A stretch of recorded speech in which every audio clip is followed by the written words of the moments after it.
我死那日，哭得最伤心的是府里的一群侍妾。在我穿进这个朝代的第20年，我终于可以死了。大家好，欢迎收看达达听书。其实，无论是作为这个朝代的庶女，还是一个穿越者，我都算是挺成功的了。夫君是一人之下，万人之上的当朝首辅，夫妻相敬如宾，举案齐眉。一品诰命夫人，自己又有自己的轻视商行，宴会上谁看见不得恭恭敬敬地道声好。生下争气的一儿一女，儿子是当朝最年轻的状元郎，女儿十里红妆，风风光光地嫁入侯府。宋濂什么都给我了，他只是像这个朝代所有的男人那样纳了妾而已。所有人都说他一个当朝首辅，不过只是纳了几个妾室而已，再正常不过了。很多人都曾问我，为什么你什么都有了，却还是不开心？我也很多次问自己，我还有什么不满足的呢？我也曾一遍一遍地读女德女戒，一遍遍地告诉自己，这是古代，这很正常。可是每次与宋濂欢好过，我依旧会吐得一塌糊涂。是的，我恶心，恶心他用亲过旁人的唇吻我，恶心他对我说过的情话，或许也曾与另一个人说过。这种恶心就像是枯骨的蛆虫，啃食着我的骨骼，一点一点，无时无刻，却又不会要了我的命。这种淡淡的恶心几乎萦绕我的一辈子。可是面上我依旧要装作一副大度温婉的样子，陪着宋濂演了这20年的戏。而这场戏我演得太久，也演得太累，如今终于可以落幕了。我有些百无聊赖地想着自己啥时候会死，想着死后的世界是什么样子的。阿念、阿昭站在一旁泣不成声，一声声唤着我阿娘。我曾答应他们会亲眼看看自己的小孙儿，终究是食言了。我只是太累了，累到为他们谋划好前程后，便再无一分求生的意志。阿念握着我的手，跪在地上，哭求道：“阿娘，你再等等，父亲马上就回来了。”装了一辈子，所有人都信了我爱宋濂。真晦气，我转过头，懒得再看他们，心里想着自己怎么还不死。没错，连最后一面我都不愿意再见到宋濂。只是我越想死，却不知为何越死不掉，反倒因为回光返照，整个人神采奕奕的。院外响起一阵脚步声，有人在喊：“相爷回来了。”我叹了一口气，躲不掉的终究躲不掉。门开了，那人披着一身的霜雪向我走来。20年过去了，宋濂也老了，当年那个金陵城的少年郎双鬓也有了星星点点的白。他身上的威势没收，所有人大气都不敢喘。夫人怎么样？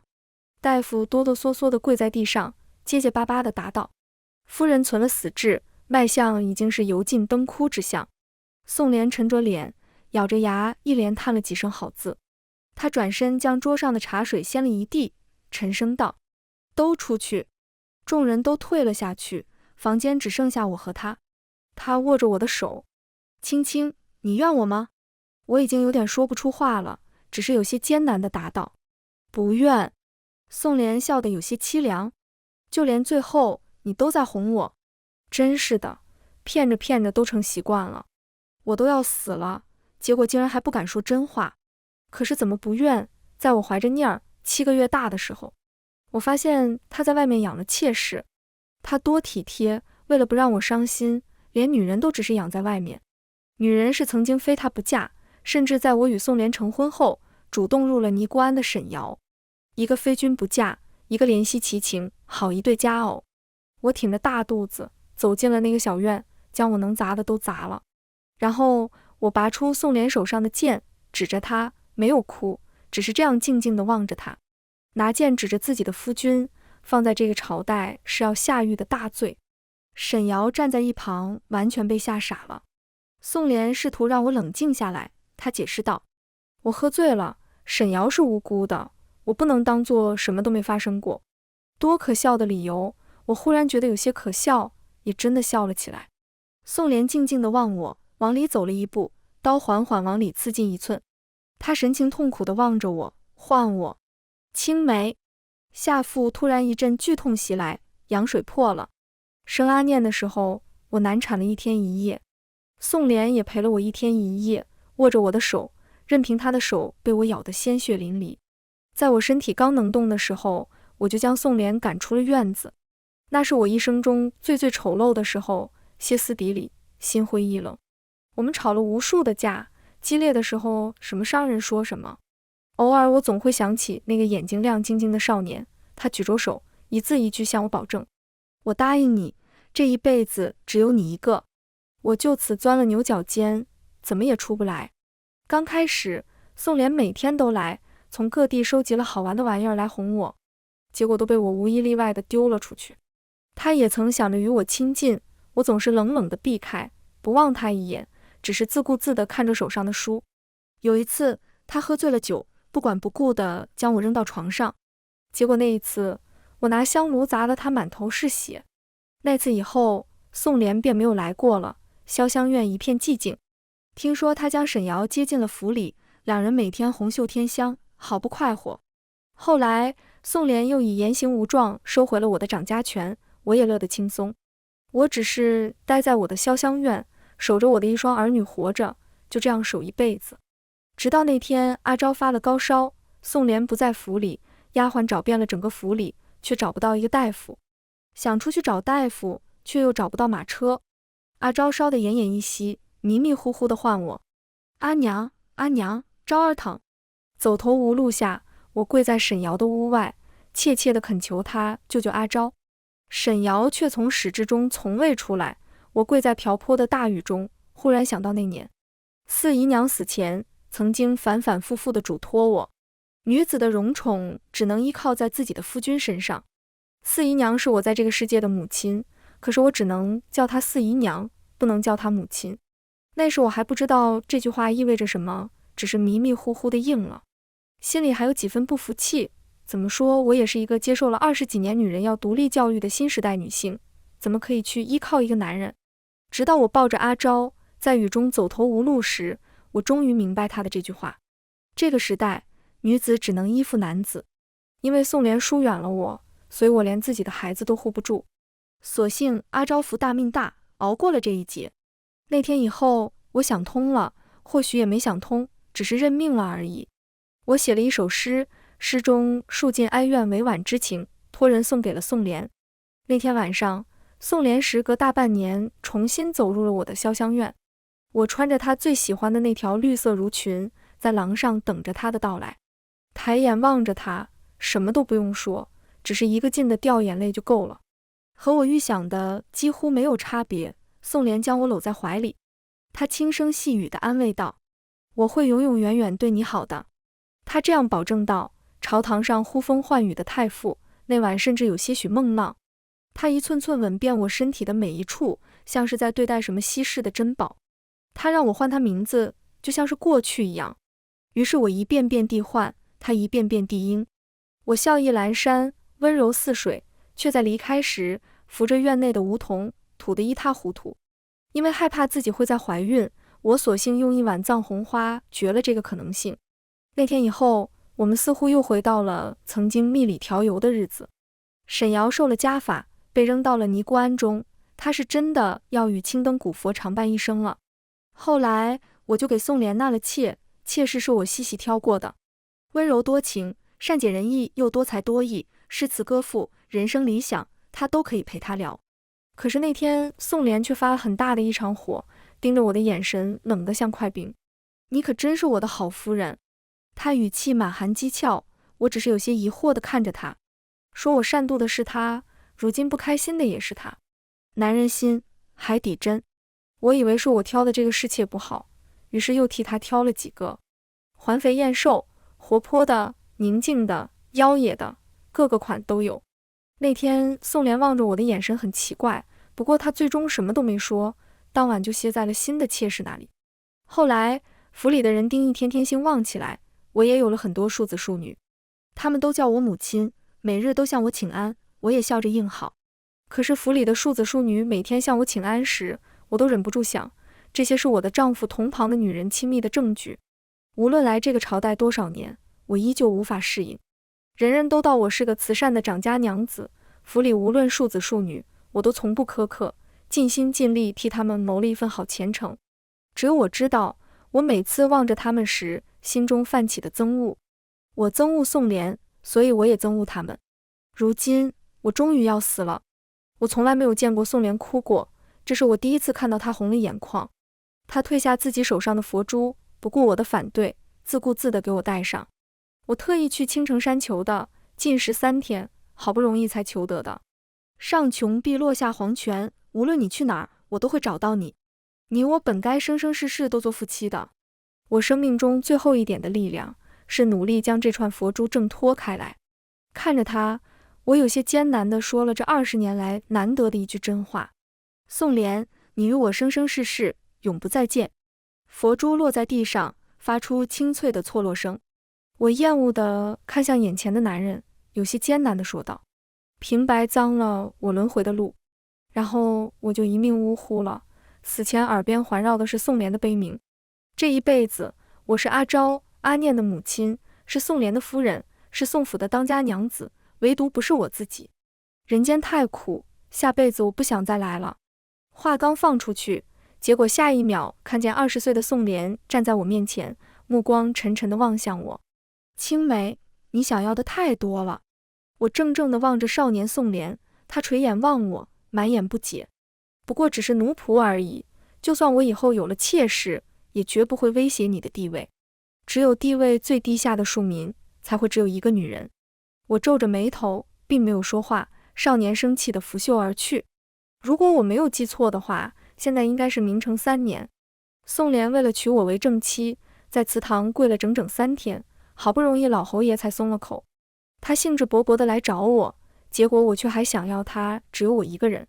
一个庶女能嫁给小侯爷为正妻，是旁人想到想不来的荣宠。一生一世一双人，在这个朝代太可笑了，也太荒谬了。宋濂不理解，所以我们爆发了有史以来最大的一次争吵，彼此也都生了退却之心。若不是后来我为他挡了一剑，我和他可能也就此分道扬镳了。重来一次，我也不想报复宋濂，只想离他远点。毕竟他是一个好首辅、好父亲、好夫君，只是唯独不是我爱的那个人。所以我找了沈瑶，将宋濂会遇刺的消息传给了他。这一事，挡刀的人就让他去做吧。我恨沈瑶，却又有点可怜他。他是这个时代少有的反抗者，为了宋濂不惜以命相搏，终身不嫁。而宋濂送他去尼姑庵中时，没有一丝犹豫。佛说千年修得共枕眠，曾经那样浓情蜜意的人，可是宋濂说舍就舍了。前世，我后来去尼姑庵看过沈瑶一次，曾经名动京城的才女，在30出头的年龄，却双鬓斑白。尼姑庵里有的是搓磨人的法子，况且是这种犯了错到这儿的人。那时沈瑶已经有点疯了，却还认得我，她跪在地上抓着我的手，泪如雨下。我这辈子错得厉害，将自己困住了。那晚是我鬼迷心窍，如今是我咎由自取。对不起，对不起，我不想的。后来听说我走后没多久，他就跳了井，没有救过来。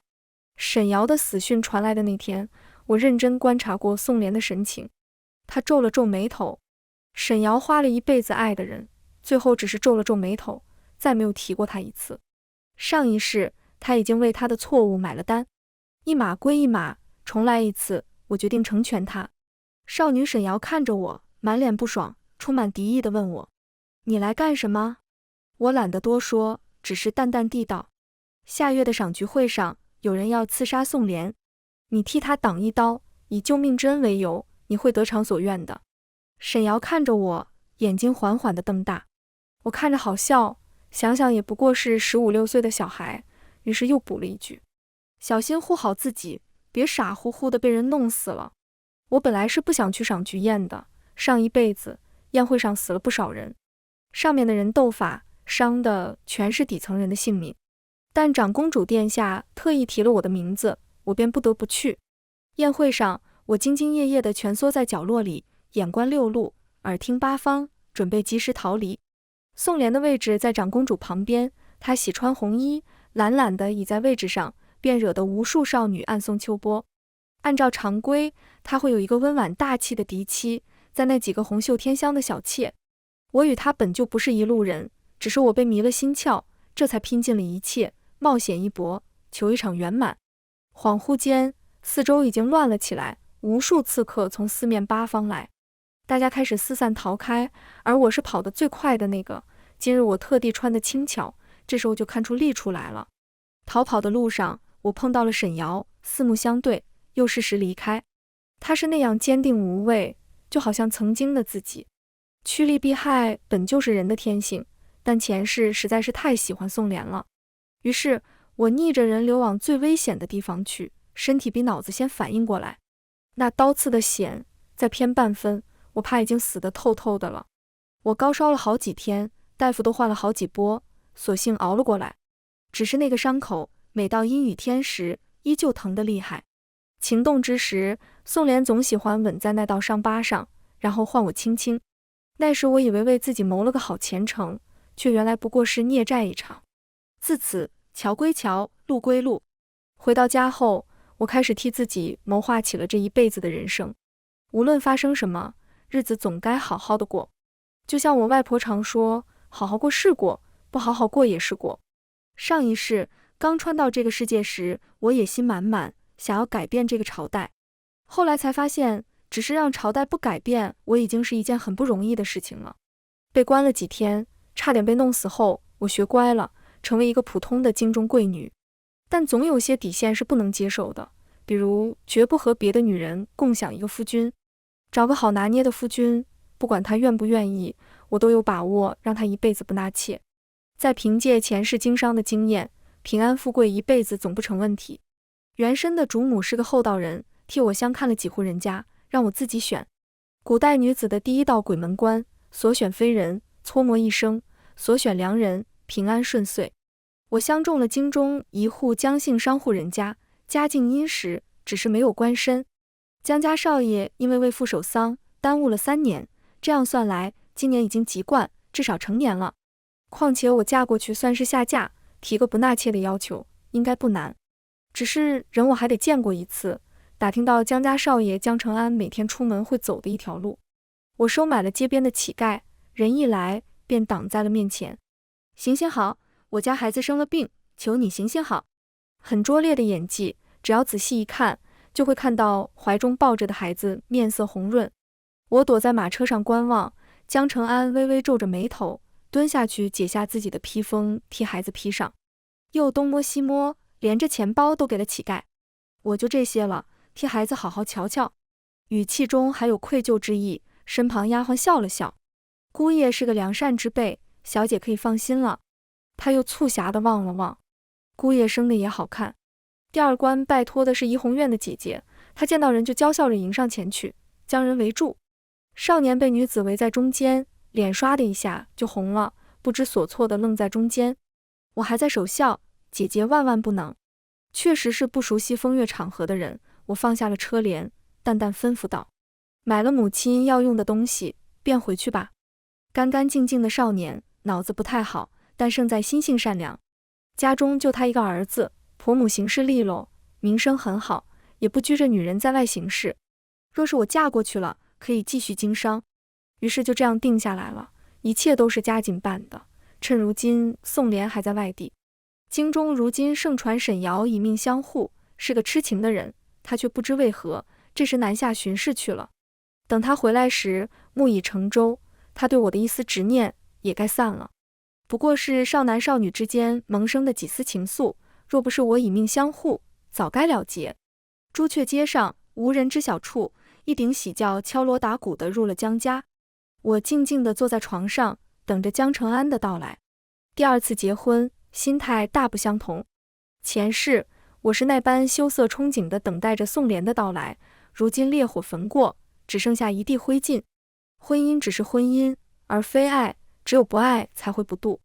大红盖头揭开，我抬头望他一眼，又很羞涩地低下了头，少年的耳朵红得滴血。我知道我是生得极好的，要不然宋濂也不会在第一次见我时便对我留了心，这才有了后续的故事。烛光灭，帷幕落，又是一夜。少年10岁之位，第二日起床时迟了半刻，我匆忙起身，有些懊恼。姜承安笑着安慰我，母亲不是那般居里的人，梅娘不必担心。姜家主母确实是个宽厚的人，不仅不曾与我计较，反倒安慰我。姜家子嗣单薄，姜承安曾经有个妹妹夭折了，婆母将我当女儿看，凡事都不与我藏私，江承安太过良善，并不适合经商，婆母有心培养我。他出门都带着我，凭借着前世经商的经验，我逐渐在江家站稳脚跟。晃眼间1个月过去了，打开院门，阳光照进来，一切都在欣欣向上。像我外婆说的，无论发生什么，都要好好的活下去，漂漂亮亮的活下去。而一切在宋濂回来后戛然而止。首先是江家的几家店铺被人诬陷，纷纷关门，再然后是金无畏不知缘故抓走了江承安。婆母找了很多关系，都没人敢接，只有知情人悄悄透露：你们是不是得罪什么大人物了？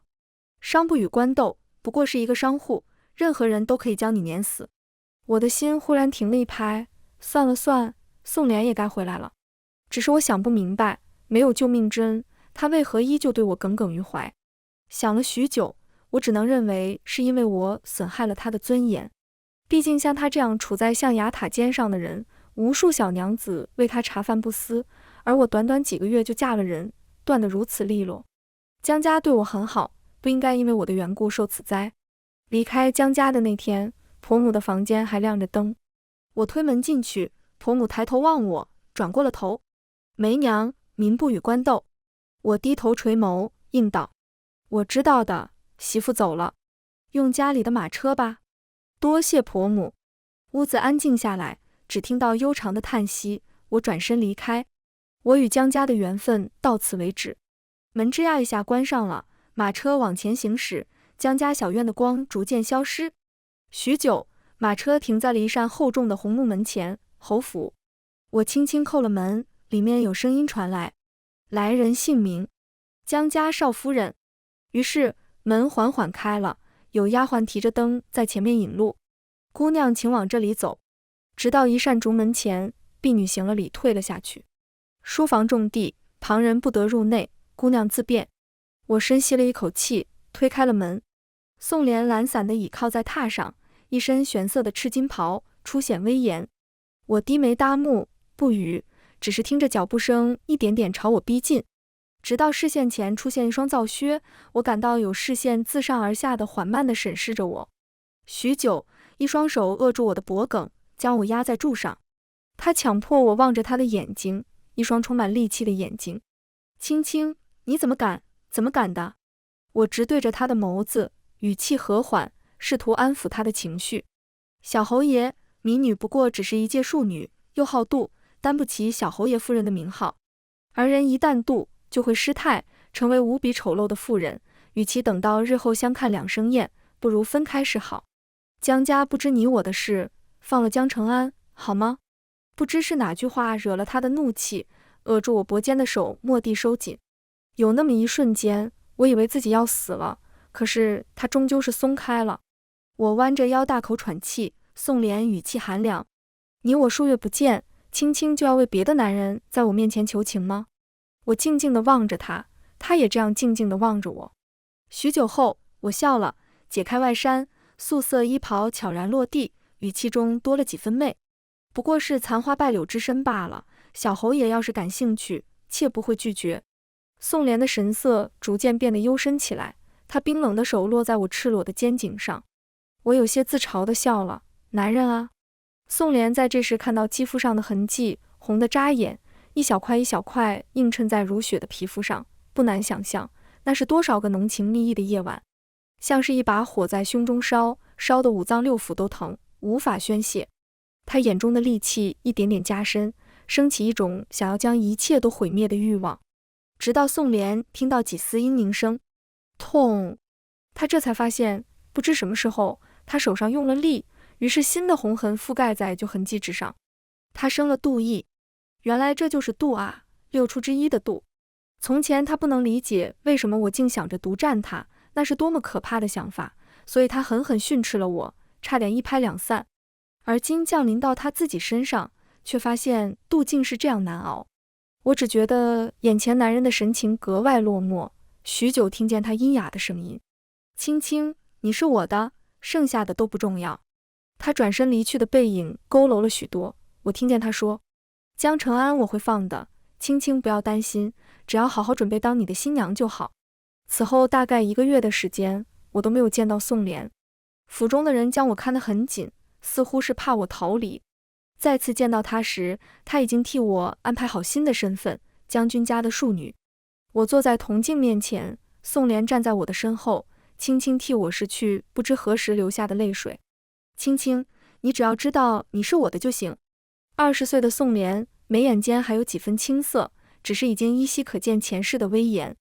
我曾经试着逃跑，放弃我所有的一切，包括孩子，只是为了逃离他。可是我失败了，并且得到很残酷的后果，几条无辜的生命因我而死。宋濂用赤裸裸的威权告诉我，离了他，我什么都不是。看起来我拥有倾世商行，拥有这时代女子最大的自主，可是只有我知道，一切都是被赐予的。当他想要收回时，我没有拒绝的能力。自此，我的一生被困在深宅大院，恶心如影随形。如今一切又要再一次重来吗？婚礼那天，10里红妆，浩浩荡荡走过朱雀街，宋濂给足了我体面。两世为人，这是我的第3场婚礼。我唯一算错的是，没想到宋濂竟对我执念至此。红盖头下，红影晃动，许久，有人掀起了盖头。一身红衣的宋濂，眉目低敛，望着我笑。他的眼神中有很多东西，可是他什么都没说，只是望着我笑。青青，你我本该生生世世做夫妻的。喝交杯酒时，我在酒中下了药，春楼里让姑娘们难以怀孕的药。我甚至没有把握掌控自己的命运，又为何要把孩子带到这人世？我笑得媚而娇，在宋濂耳边吐气如兰。知道酒里我加了什么吗？宋濂大惊，急忙封住我的穴位，我却无所谓的笑。我不会自戕的，只是我们不会有孩子了。宋濂的确被我激怒了，甚至两世为人，我从来没有见过他这样失态的样子。他将桌上所有的一切都扫落在地，来回徘徊，像一个被困住的兽。原来他也这样痛苦吗？既然如此痛苦，为什么不能放我离开？我的嘴角勾起一个嘲讽的笑，就这样似笑非笑地看着他。许久，一切归于寂静。宋濂的语气艰涩，恍惚间，我似乎望见他眼角的泪水。他哭了吗？他将我揽在怀里，像是在说服我，又好像在说服自己。从此以后，就我们2个好好过，日后再从亲族里抱养一孩子，接替侯府的位置。所以他对我的执念竟如此吗？甚至不惜再无后代。他替我安排了未来的一切，却独独没有问过我愿不愿意。他吻上来的时候，我没有躲。毕竟任何人在爱中，智商都是最低的，就像前世的我，傻傻的以为自己活在爱里。复盘起来，一切都是有迹可循的。大婚后，我和宋濂好似过上了从前的日子。用什么词来形容呢？或许是举案齐眉，比翼双飞，又或者是浓情蜜意，红袖添香。很难想象，朝堂上一张利嘴战群雄的小侯爷，有这般温顺的时候。他几乎不拒绝我的任何请求，有时婢女会打趣道：大人这般爱夫人，只怕夫人要天上的星星，大人都会替您摘下来。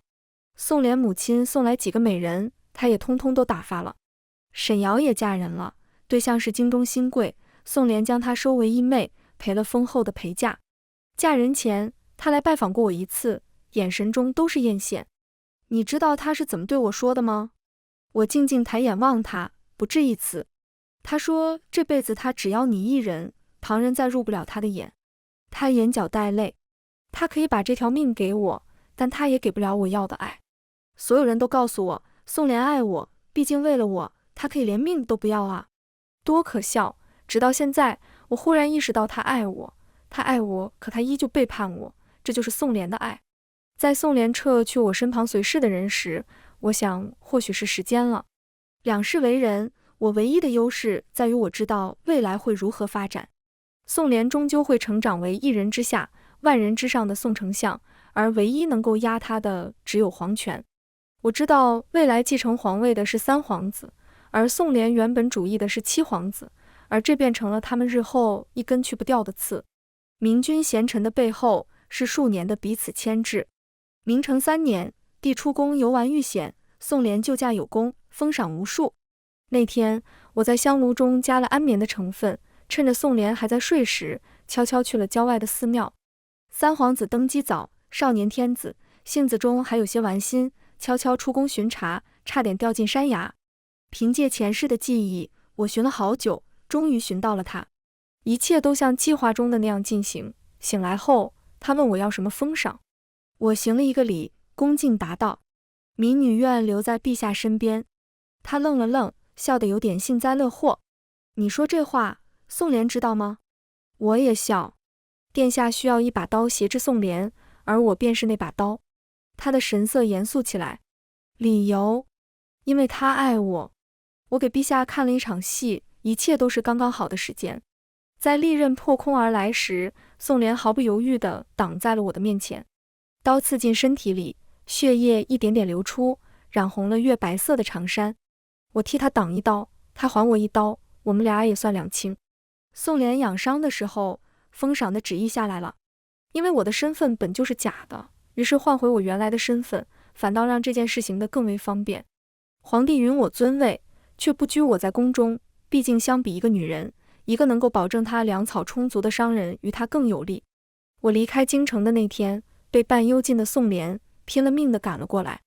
他是那样不解，不断地问我：青青，书上说知错能改善莫大焉，可是你为什么不能原谅我？至少这一世我没有做错事，为什么你我不可以重新来过？他的神色是那样绝望，好似我的话对他便是生杀予夺。像我估计的那样，他也重生了。我低垂眼帘，细细看着眼前的男人，一切都是我曾经最喜欢的模样，为什么走到望之生厌的地步呢？宋濂，我曾经真的很相信你。违背诺言最令人痛苦的地方，不在于诺言本身，而是我无法再相信你了。可我曾经是如此相信他啊。我放下了帘子，淡淡吩咐道：走吧。重新来过这4个字太过容易，好似所有的痛苦，所有的泪水都就此不再存在。那些睁眼到天明的夜晚，那些流不尽的泪水，那些恨，那些痛苦，如果连我都原谅了，那些又算什么？如果连我都原谅了，前世的青梅恶心了一辈子又算什么？就像前世的那道伤口，就算痊愈了，依旧会痛，会日日夜夜地提醒你，你曾经痛过。一次不忠，两世不用。宋濂，他真的喝醉了吗？他质问自己。其实没有，因为真正喝醉的人是什么都干不了的。那一刻脂香帐暖，气氛正好，春宵一刻值千金，于是他放纵了自己。因为他有恃无恐，因为青青已经嫁给了他，替他生了孩子，他逃脱不了他。而他只是在试探青梅的底线在哪里。他笃定他会接受，不过是时间问题。所有人都是这样的，为何你不一样？只是他不曾想过他会这样伤心，甚至到了要与他恩断义绝的地步。再后来，他使了手段，让人提前给昭儿服了丹药，不至于损害性命。然后看着青梅是如何跪在地上，苦苦哀求，他就这样默然看着。他会明白的，这世道就是如此。他的青青是个聪明人，那次以后，他如愿得到了他想要的妻子，端庄贤淑，替他广纳良妾，可是他也再没见过他笑过。很多时候，他望着坐在高台上的那个女子，他都觉得这不是他的青青，可明明是他亲手把他的青青弄丢了啊。后来他又想，无论怎样，只要人还在他身边就足够了。他同他纠缠了一辈子，到死他也不会放开他的手。宋濂死在青梅不久之后，谁也不知道为什么一向健朗的侯爷迅速衰败下去，好像心里没了一口气。太平盛世，他该做的都做了。临死前，他不住地去想，如果再来一次，他定不会。这执念如此之深，以至于他在醒来时真的回到了过去。他以为一切都有可能改变，却忘记了雪泥红爪，凡是做过的都有痕迹。于是他咎由自取，尝尽了妒，尝尽了求而不得，尝尽了世间辛酸。一次不忠，两世不用，这才是他的青青啊。全文完，达达听书，感谢您的观看，每天上新精彩小说，喜欢就订阅吧。